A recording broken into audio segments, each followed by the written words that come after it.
دشمن کے لیے ہمیشہ ایک ہی پیغام ہوتا ہے. پہلی بات تو آپ کی جرت نہیں ہونی چاہیے کہ آپ ہمارے ملک کی طرف آنکھ اٹھا کے بھی دیکھیں.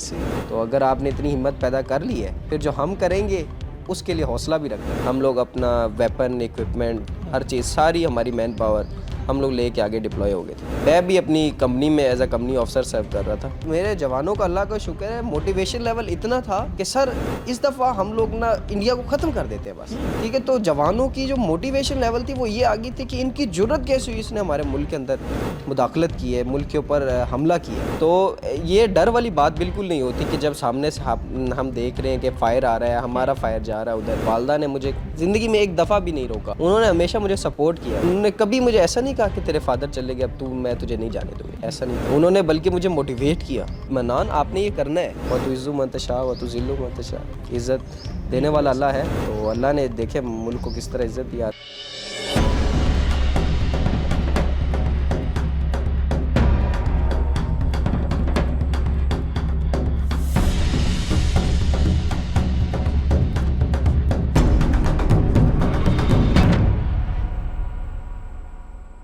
السلام علیکم. ساؤتھ پنجاب ڈیجیٹل کے ساتھ میں ہوں آپ کا میزبان محمد اکمل. تمام دیکھنے اور سننے والوں کو پہلے میری اور میری ٹیم کی طرف سے عید الاضحیٰ کی بہت بہت مبارک ہو. امید کرتے ہیں آپ جہاں بھی ہوں گے اپنے گھر والوں کے ساتھ, اپنی فیملی کے ساتھ خوشی سے اور اچھی عید گزار رہے ہوں گے.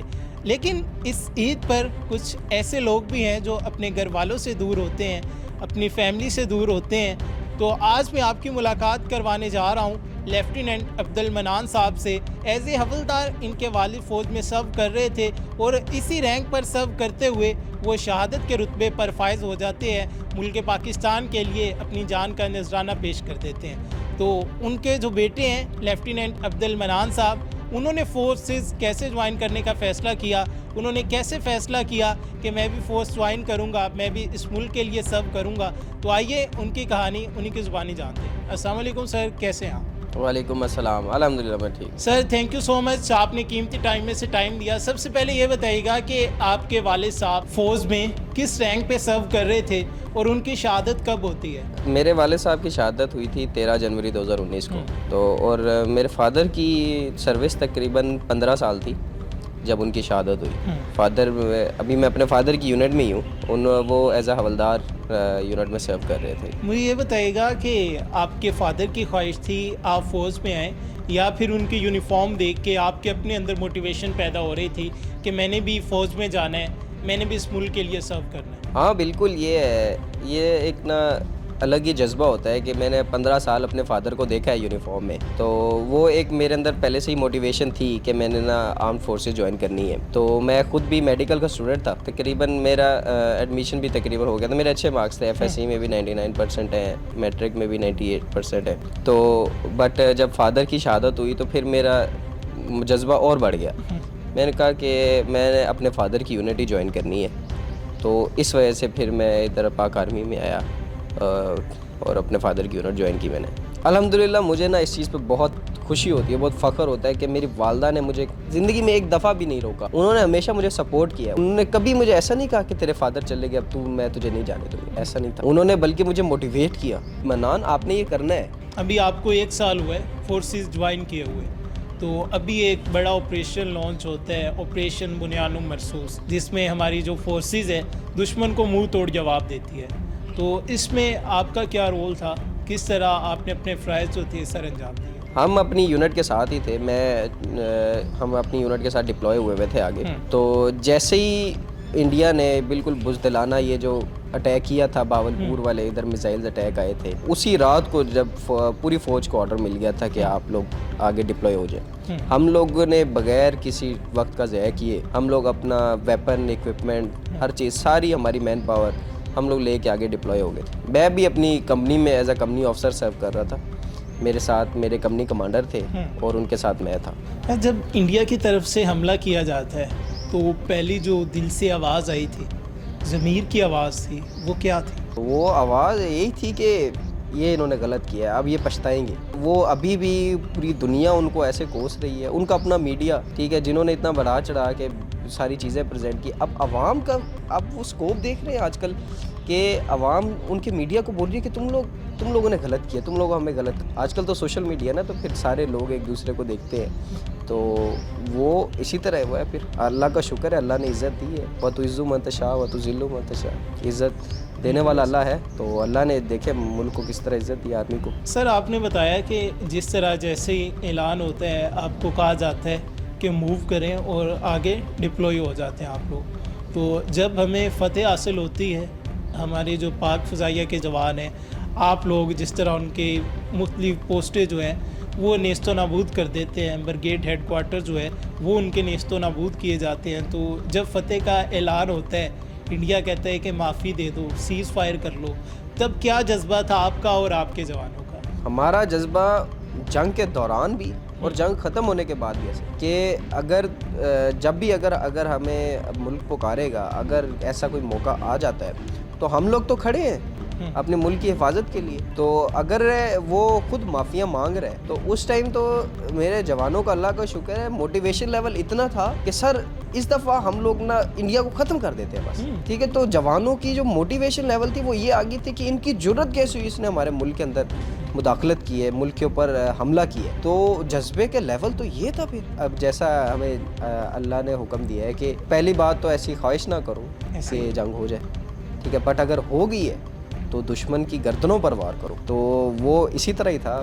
بٹ پھر چونکہ انہوں نے سیز فائر کر لیا تو پھر ہم واپس آ گئے. بٹ کوئی نہیں, اگر اللہ نہ کرے ایسی سچویشن ہو بٹ ہو جائے گی تو ہم پھر سے اسی طرح لڑیں گے. اچھا سر, مجھے یہ بتائیں کہ عید کا دن ہے, آپ کا جو عید کا دن ہے یونٹ میں کس طرح گزارتے ہیں, کیا روٹین ہوتی ہے؟ عید کا دن اس طرح ہوتا ہے کہ جیسے آج عید الاضحیٰ ہے جی, تو ہم لوگ صبح سب سے پہلے تو یہ عید کی نماز کے لیے سارے تیار ہوتے ہیں. ادھر ہماری ایک جگہ پر ہی نماز ہوتی ہے تو ہم لوگ سارے اکٹھے نماز پڑھتے ہیں. پھر اس سے بھی ایک جذبہ پیدا ہوتا ہے بھائیوں والا, ٹھیک ہے. سارے آفسرز, سارے جوان سارے اکٹھے نماز پڑھتے ہیں. پھر اس کے بعد قربانی ہو جائے گی. قربانی کے بعد پھر ہم لوگ کا ایک نا کلچر ہے کہ ہم لوگ جب بھی اس طرح کا کوئی تہوار آتا ہے تو ہم لوگ ایک بڑا کھانا رکھتے ہیں جس کے اندر آفسرز, جوان, یہ سارے مل کے کھانا کھاتے ہیں. اچھا سر, یہ بتائیے گا کہ عید الاضحیٰ کا موقع ہے تو یہ ہمیں قربانی کا درس دیتی ہے. تو جب ہمارے جو جوان ہیں, اور آپ نے بتایا کہ آپ کی عید جو ہے وہ لاسٹ بھی یہاں پہ گزری تھی, یہ بھی یہاں پہ گزر رہی ہے, تو جوانوں کے ساتھ کس طرح عید سیلیبریٹ کرتے ہیں اور انہیں کس طرح موٹیویٹ کرتے ہیں, کیونکہ عید پر وہ اپنے گھر والوں سے دور ہوتے ہیں؟ ہر یونٹ کا ایک موٹیو ہوتا ہے کہ وہ جتنے پاسبل ہوں اتنے جوانوں کو بھیجے, ٹھیک ہے. ہماری یونٹ کا بھی ایسے ہی ہے. ہم لوگ کوشش کرتے ہیں کہ ہم جتنے جوانوں کو اور جتنے آفسرز کو اگر ہم بھیج سکیں ہم بھیجیں. جتنوں کی ادھر نیڈ ہے پیچھے ہم ان کو پھر روک لیتے ہیں.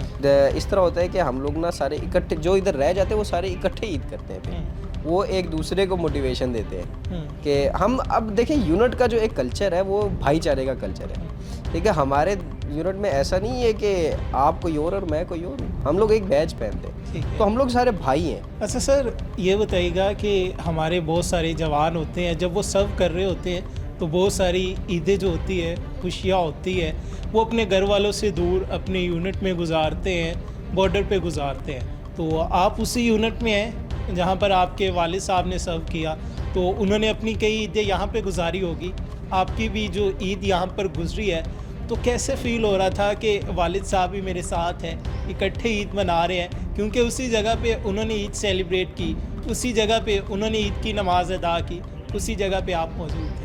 بالکل ایسا ہی محسوس ہوتا ہے مجھے کہ کیونکہ ایسا نہیں ہے کہ ہم پوری فوج کو عید پہ بھیج دیں.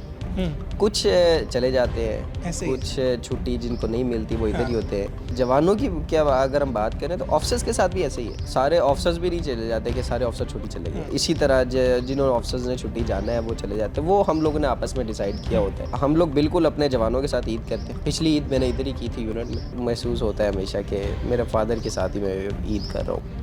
مجھے یہ بتائیں کہ دشمن کی طرف سے جب فائر آ رہا ہوتا ہے, میزائل آ رہا ہوتا ہے, ڈر لگ رہا ہوتا ہے یا پھر انجوائے کر رہے ہوتے ہیں کہ وہ آیا وہ گرا دیا, وہ آیا وہ گرا دیا؟ یہ دیکھیں ہم جو مسلمان ہیں ہمارے اندر نا ایک جذبہ ہے. کبھی بھی ایسی سچویشن دیکھ لینا آپ نے, ٹھیک ہے، نہ کہ پوری فوج کی اگر ہم بات کریں، آپ نے عوام کے اندر بھی یہ جذبہ دیکھا ہوگا، کیونکہ فوج کا تو یہ کام ہے کہ ہم لوگ یہ ملک کو پروٹیکٹ کریں، ہم لوگ ملک کے لیے لڑیں، بٹ آپ نے یہ جذبہ عوام کے اندر بھی دیکھا ہوگا کہ وہ لوگ کیسے فوج کے شانہ بشانہ کھڑے ہوئے تھے. تو یہ ڈر والی بات بالکل نہیں ہوتی کہ جب سامنے سے ہم دیکھ رہے ہیں کہ فائر آ رہا ہے، ہمارا فائر جا رہا ہے ادھر، تو ہمارے ذہن میں ایک چیز ہوتی ہے کہ اگر شہید ہو گئے تو پھر ہم نے سیدھا جنت جانا ہے. ہمارا اور کوئی سیکنڈ تھاٹ آتی نہیں ہے کہ ہم لوگ ڈر جائیں. ڈریں گے کس لیے؟ ٹھیک ہے، یہ دنیا ہے، دنیا کے بعد اگر ہم شہید ہو گئے، ہم نے جنت میں جانا ہے. اللہ نے ہم سے وعدہ کیا ہے.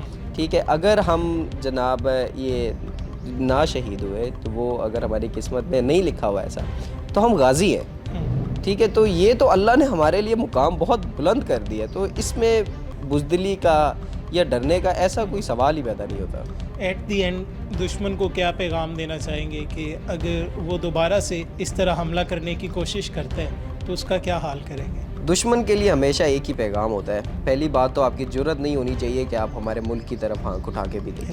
اگر آپ نے اس طرح کا سوچ لیا ہے تو جیسا جواب آپ کو ملا یہ کم تھا. یہ تو ابھی ہم نے آپ سمجھے آپ کو ہم نے جواب دیا ہی نہیں ہے. تو جس ملک کے ساتھ اس کی عوام ساتھ ہو جائے نا، اب ہم سوچیں کہ ہماری جو فوج ہے وہ صرف جتنی فوج ہے اتنا نہیں ہے، ہماری پوری ملک ایک فوج ہے. دشمن ممالک اس طرح سوچیں گے کہ وہ ہمارے ملک پہ حملہ کریں گے اور وہ جیت جائیں گے یا اس طرح کچھ، ایسا ملک بھی نہیں ہے. پاکستان ایسا ہرگز ہونے بھی نہیں دے گا اور نہ ایسا ہو سکتا ہے. تو ان کے لیے یہی ہے کہ پہلی بات تو آپ ہم سے دور ہی رہیں. تو اگر آپ نے اتنی ہمت پیدا کر لی ہے، پھر جو ہم کریں گے اس کے لیے حوصلہ بھی رکھنا ہے کہ آپ نے برداشت کرنا ہے. پھر سر، ساؤتھ پنجاب ڈیجیٹل کو ٹائم دینے کا بہت شکریہ.